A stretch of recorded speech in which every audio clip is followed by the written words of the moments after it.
In April 2024, cryptocurrency is an industry worth $2.6 trillion. That's either the future of finance or a safe haven for criminals, depending on who you talk to. And if you're talking to US Senator Elizabeth Warren, it's definitely the latter. There's a new threat out there. It's crypto.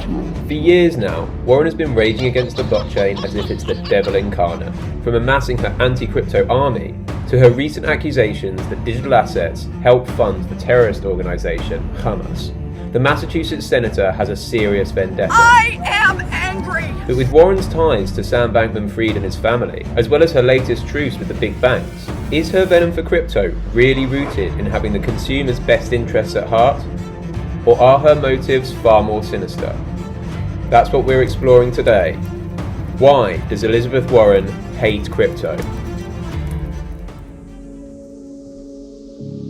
On the 17th of October 2023, Elizabeth Warren sent a letter to the White House urging President Biden to take strong action to thoroughly address crypto and its illicit finance risks before it can be used to finance another tragedy. The tragedy she was referring to is the Israel-Palestine war, and Warren cited a Wall Street Journal article that incorrectly quoted over $130 million in crypto had been used to fund the terrorist organization Hamas. This figure was soon debunked thanks to blockchain analytics firm Elliptic, who confirmed that the amount was closer to a paltry $21,000. The Wall Street Journal printed a retraction, and their source admitted that their mushroom numbers were based on nothing but bum fluff. However, this wasn't the first time Elizabeth Warren had spouted false narratives against cryptocurrency. In December last year, she accused the industry of having a revolving door of government officials, calling on cryptocurrency advocacy groups, like the Blockchain Association, to answer questions regarding multiple crypto firms' apparently unacceptable hiring of former Washington insiders and government employees as lobbyists. In her open letter, Senator Warren claimed that the crypto industry is spending millions to give itself a veneer of legitimacy, while fighting tooth and nail to stonewall common sense rules designed to restrict the use of crypto for terror financing. This was Warren doubling down on her argument that crypto funds terrorist organizations. My name is Ahmed. I'm a terrorist. Oh, that's just a photo of a Hamas leader's go bag, taken in January when he was caught fleeing Palestine with thousands of US dollars in cash. Yet, it's crypto that's the problem, and apparently the main source of capital funding terrorism. But leveraging the Israel-Palestine war and its many tragedies is just one of Warren's tactics to portray cryptocurrency as, among other things, a threat to US national security. Be a huge threat to national security. This is a point Lizzie really laboured last year. Crusading against cryptocurrency was the linchpin of her re-election campaign, and harnessing wartime language was a central theme in her marketing. In March, she tweeted, "I'm in this fight to put our government on the side of working families," painting herself as a white knight with working class Americans at the core of everything she does. Throughout 2023, she raised red flags about a whole host of issues she had with crypto, from consumer protections to its environmental impact. But Warren keeps coming back to that point about US national security. It's crypto, and it is being used for terrorist financing. Because she knows it will resonate with the electorate. And so, it was the key driver of her snappily titled Digital Asset Anti-Money Laundering Act, a piece of legislation that aims to protect consumers from money laundering, drug trafficking, and sanctions evasion. And although crypto has been around since the birth of Bitcoin in 2009, Senator Warren only launched her anti-crypto bill in December 2022. Why?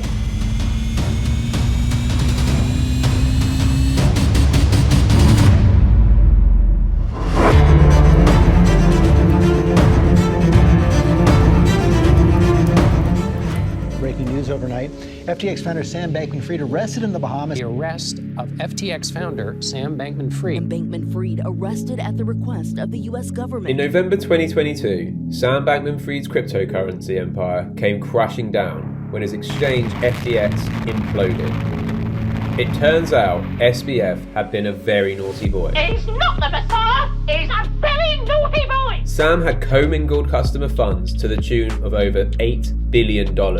Yes, that was billion. $8 billion. So in December 2022, Sam Bankman-Fried was arrested in the Bahamas and extradited to the United States. This was the very same month Elizabeth Warren launched her Digital Asset Anti-Money Laundering Act. SBF was soon charged with a number of financial crimes, including wire fraud, conspiracy to commit wire fraud, securities fraud, conspiracy to commit securities fraud, and money laundering.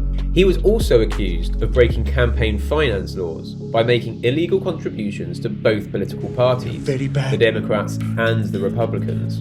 And although SBF has recently been tried and found guilty of the former charges, late last year it was very quietly announced that Sam would not face trial for the illegal political donations. On a completely unrelated note, the Bankman-Frieds have deep, long-standing ties to the Democrats. Okay, people, move along. There's nothing to see here. But the DOJ's decision to not proceed with a second trial regarding SBF's unlawful political donations and his bribery of foreign officials using FTX customer money was purely because they wanted a speedy resolution to the case, and had nothing to do with the accusations that the Department of Justice, a supposedly independent agency, was protecting the Democratic recipients of SBF's illicit donations.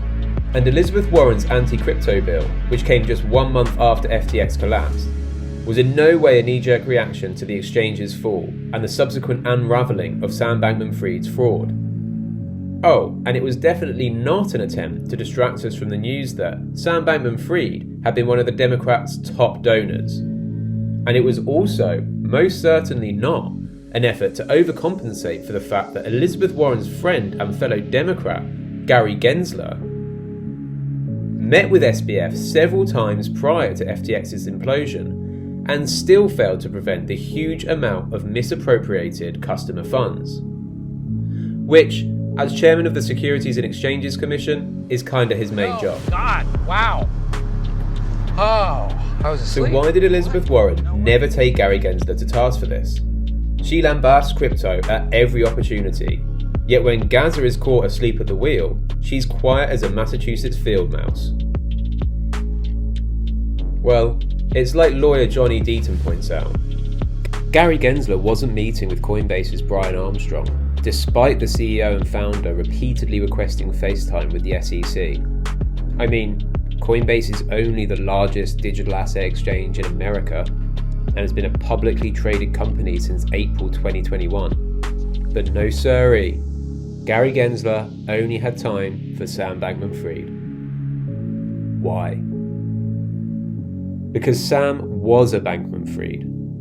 It's like Shakespeare's Juliet asked, "What's in a name?" Well, hun, a lot when you're a Bankman-Fried who went to MIT.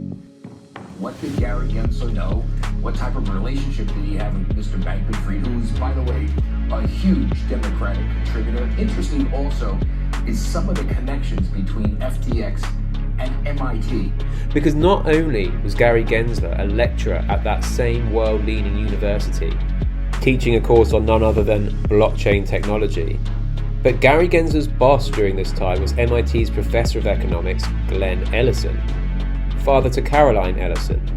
Yeah, the same Caroline Ellison who dated Sam Bankman-Fried and who he made CEO of FTX sister company Alameda Research. So people are starting to draw all these connections between Gary Gensler and Bankman-Fried. Perhaps this is why Elizabeth Warren has never questioned Gary Gensler on his relationship with SBF. She knows better than to pull on that thread. Well, my dear Anon, we are going to pull on that thread. So hang on to your nutsacks and grab your fallopian tubes, because we're about to see how deep this rabbit hole goes.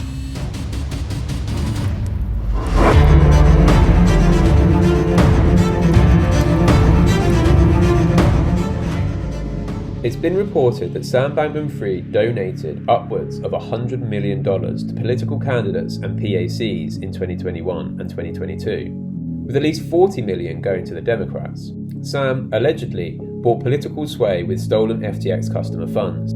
According to Federal Election Commission filings, Sam was largely donating to Democratic candidates and left-wing groups, which certainly aligns with his self-professed leanings towards effective altruism. In the run-up to his trial in October 2023, an amended indictment accused the former CEO of not only directing two FTX executives to evade contribution limits by donating to both the Democrats and the Republicans, but also to conceal where the money came from.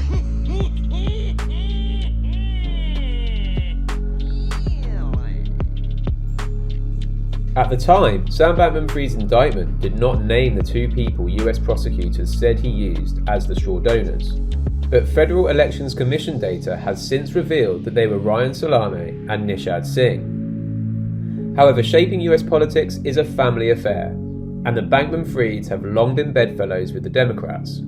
Sam Bankman-Fried's mum, Barbara Fried, was a professor at Stanford Law School. She was also the co-founder of the political fundraising organisation Mind the Gap, which advocates support for the Democratic Party. They're coming to get you, Barbara. In 2019, Barbara helped write a strategic memo that was a core guide to the Democrat Party's 2020 election strategy. Her shrewd tactics and eloquent message were highly successful, but also potentially illegal. You see, Barbara Fried's Democratic Super PAC, a political action committee, Mind the Gap, was a secretive group, so you're forgiven if you haven't heard of them. Stealth is their raison d'etre, according to one insider. Barbie Fried's Mind the Gap memo encouraged Democrats to give to a charity called Everybody Votes. The Wiley Stanford professor argued that getting more Democrats registered to vote would be far more effective than simply donating to candidates. And to this end, she urged donors to give up to 90% of their election contributions to Everybody Votes. They raised a huge $190 million for the charity. But here's the kicker. Charities are forbidden by US law to operate with the effect, much less the intent, of benefiting a particular political party. And as a Stanford University law professor, with a degree magna cum laude from Harvard Law, it's fair to assume Babs was well aware of this. She even stated the importance of keeping the strategy quiet. It managed to stay out of the news and, as far as we know, out of Republican sightlines, Barbara Fried wrote. However, my dear Anon, if you thought that was the end of the Bankman-Fried's influence on American politics, you're much mistaken. In the wake of the FTX collapse, it came to light that Sam Bankman-Fried's father, Joseph Bankman, had been a long-time supporter of Elizabeth Warren. Joseph Bankman donated thousands of dollars to various Democratic candidates over the years, including a $2,500 contribution to the senator's campaign way back in 2011. But his collusion with Warren ran deeper still. In 2016, Lizzie was touting her Tax Filing Simplification Act, another gripping title. Bankman, a law professor at Stanford University, penned a letter of support for the bill, which some of his fellow scholars, law professors, and economists signed. At the time, Lizzie was giddy over Bankman's backing, but this excitement was misplaced because her tax legislation went nowhere. However, it has since transpired that Warren's Tax Filing Simplification Act wasn't just supported by Joseph Bankman. He actually helped draft it. Funny how Elizabeth Warren, the Democratic senator, is one of crypto's loudest critics. Yet she fails to mention her relationship to the Bankman-Fried family and SBF's $40 million donation to her political party for the US midterms. Lizzie paints herself as a woman of the people, looking out for working families and the average American consumer. This little agency has forced the biggest financial institutions in this country to return more than $4 billion to families they cheated. That's government that works. But she doesn't have a problem spending crypto stolen from FTX customers, a lot of whom are average Americans, when it's for her own party and her own political campaigns. However, this isn't the first time Elizabeth Warren has pulled a U-turn on her principles.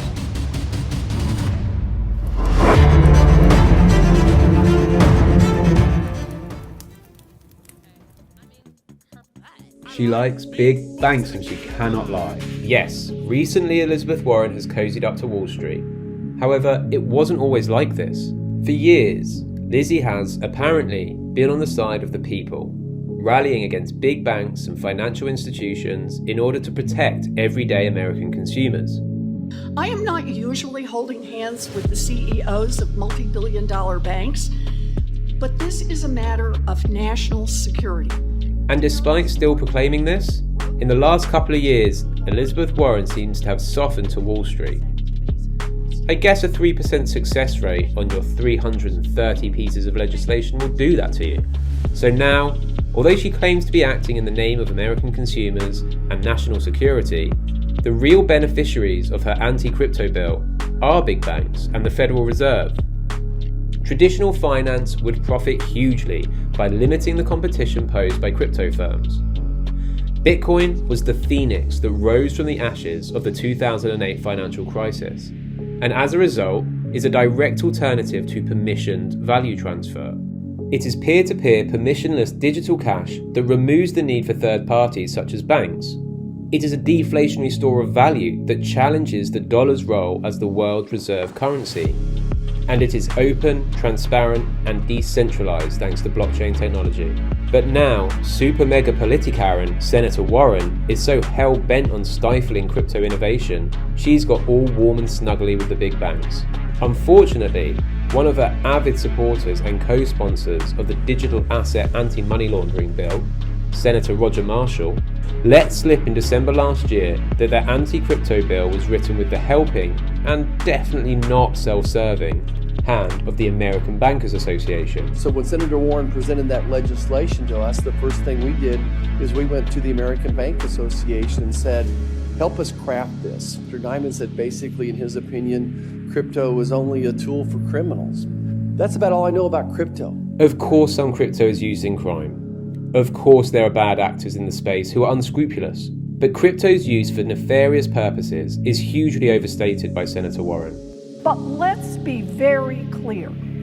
According to blockchain analytics platform Chainalysis, as little as 0.15% of cryptocurrency was used in illicit activity in 2021. Yet Warren hasn't let the facts get in the way of a good fictional story.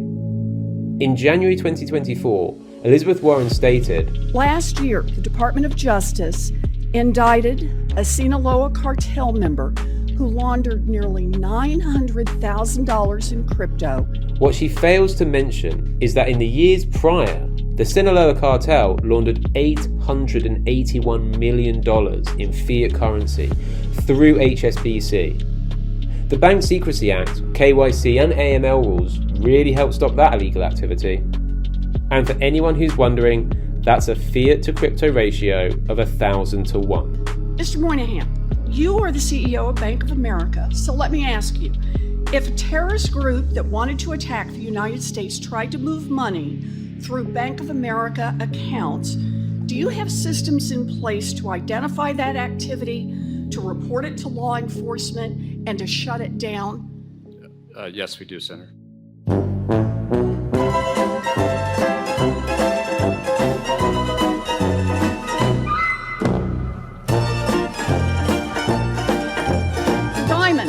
You are the CEO of JP Morgan. What about you? If a terrorist group tried to move money through JP Morgan accounts, do you have systems in place to catch it, to report it, and to shut it down? We have extensive systems in place.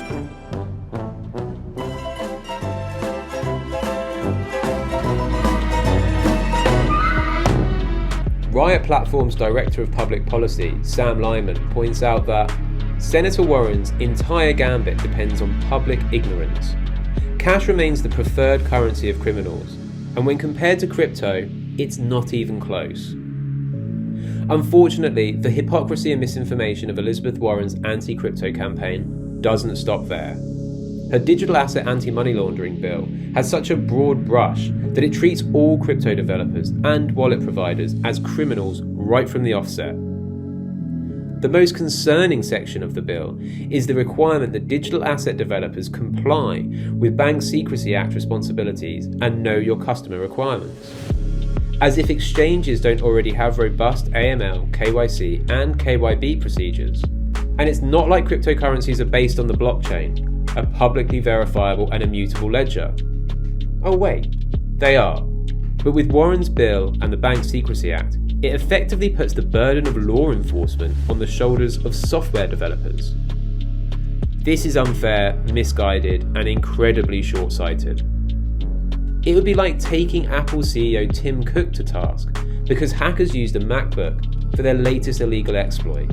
Another deeply dangerous part of the bill involves eliminating privacy tools that protect crypto users from malicious actors. By cracking down on digital asset mixers and anonymity-enhancing tech, Lizzie's proposal threatens the privacy rights of good, honest, law-abiding citizens.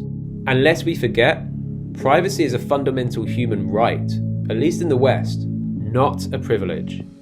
And that is something that must be protected at all costs. Warren's bill is a wolf in sheep's clothing. A crypto ban masquerading as a fight against money laundering to protect American consumers. And ironically, that is who will suffer. Everyday US citizens. Elizabeth Warren's anti-crypto crusade is bad for consumers for multiple reasons. Not just because it will give them far less access to new, innovative technologies and financial services. The Human Torch was denied a bank loan.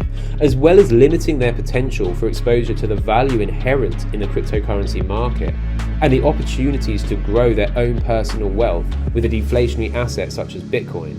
But also for the fact that the likes of Elizabeth Warren and Gary Gensler are pushing American crypto talent out of the country and into foreign lands. Due to all these reasons, one could argue that it's Elizabeth Warren who is the real threat to US national security. Chamber of Digital Commerce CEO Perianne Boring says it best. This would be detrimental to our national security. Open source money, blockchain-based technology are advanced technologies. It is critical for our national security that we are at the forefront of leading in advanced technologies. They are actively shunning their own experts who are leading the market and could be doing so while flying the American flag. But instead, the likes of Brian Armstrong and Coinbase are continually trying to second-guess regulations while being ignored by the regulator, and headbutting roadblock after roadblock thanks to self-serving political opportunists like Elizabeth Warren. So, does she really hate crypto? Maybe. I'd warrant that Warren understands blockchain technology as much as I understand women. How you doing? Which is to say, not at all.